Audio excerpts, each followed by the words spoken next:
Territorial లేదా ప్రాదేశిక army గురించి సింపుల్గా చెప్పాలంటే సైనిక రిజర్వ్ ఫోర్స్. దేశంలో క్లిష్ట పరిస్థితులు ఎదురైనప్పుడు భారత ఆర్మీతో కలిసి ప్రత్యర్థితో తలపడేందుకు టెరిటోరియల్ ఆర్మీ సిద్ధంగా ఉంటుంది. ఇందులోని సిబ్బంది అధికారులకు రెగ్యులర్ ఆర్మీ తరహాలోనే శిక్షణ ఇస్తారు. వీరంతా బయట ఉద్యోగాలు చేసుకుంటూనే వాలంటరీగా సైన్యంతో పనిచేస్తుంటారు. 1948లో భారత టెరిటోరియల్ ఆర్మీ చట్టం ఆమోదించారు. ఆ తర్వాత 1949లో అధికారికంగా ప్రారంభమైంది. ప్రస్తుతం దాదాపు 50,000 మంది వరకు ఈ ఆర్మీలో ఉన్నట్లు సమాచారం. వీరంతా రెగ్యులర్ ఆర్మీలో భాగమే అయినప్పటికీ నిరంతరం సైన్యంతోనే ఉండరు. అవసరమైన సందర్భాల్లో కథన, ప్రకృతి వైపరీత్యాల్లో రంగంలోకి దిగుతారు.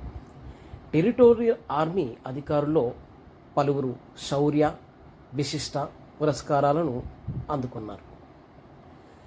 అదేవిధంగా ఇప్పటి వరకు పలు సందర్భాల్లో టెరిటోరియల్ ఆర్మీ సిబ్బంది యుద్ధాల్లో పాల్గొంది.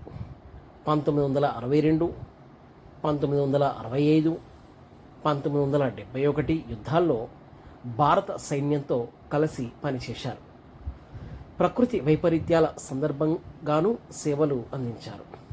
ఇటీవల కేరళ వరదల్లో స్టార్ నటుడు మోహన్ లాల్ తన వంతు సేవలు అందించిన సంగతి తెలిసిందే.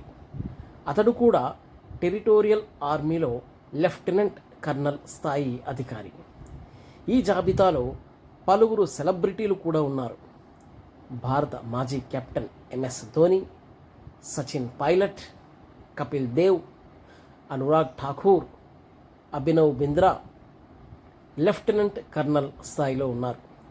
కనీస అర్హత సర్వీసు పూర్తి చేసిన వారికి పింఛన్తో పాటు ఇతర ప్రయోజనాలు, క్యాంటీన్, మెడికల్, ఎల్టీ అలవెన్స్లు అందిస్తారు.